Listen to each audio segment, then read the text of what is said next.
Os escombros que se ven nas imaxes son o que quedan da casa de Manuel Gallego e da súa filla. Tras máis de 30 anos residindo nela, a APLU derribou a vivenda por unha orde xudicial que a declaraba ilegal por ser construídas en licencia. Manuel e a súa filla están desolados. Pois un pouco fastidiado, un pouquiño, pero hai que leválo como se pode. Segundo denuncia Manuel, a picaraña enviada pola APLU e as forzas de seguridade chegaron ao inmoble obrigando a sair sen tempo para retirar os seus mobles. A continuación comezaron a demolición. Tiña todo. Tiña unha cociña nova que debía estar valorada en 3.000 euros tranquilamente. Prácticamente estaba sen estrenar. Tiña os muebles todos, documentos, todo. Tiña todo.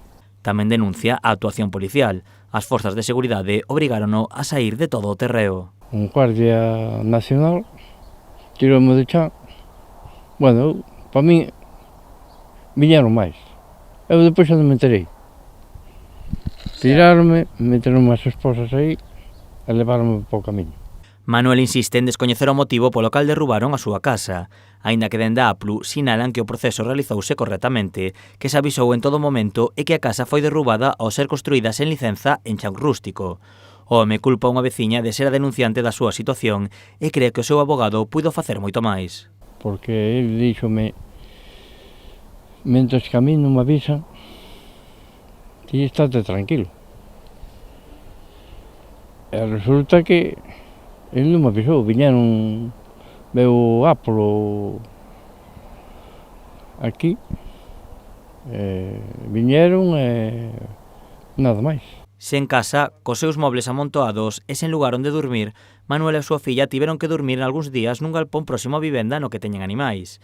Agora alternan o galpón para vixiar os seus mobles cunhas habitacións que lles cederon en Cerdedo Cotobade. Pois xa dormín aí coas cabras algún día e agora pois deronme aí unha habitación aí en Viascón. Manuel xa tivo contactos co Concello para buscar unha alternativa, aínda que agarda poder seguir vivindo no seu terreo, xa sexa cunha pequena casa de madeira ou cunha prefabricada.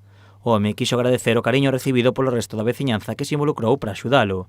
Tamén abriron unha conta bancaria para que todo aquel que queira axudar a Manolo poda realizar a súa doazón.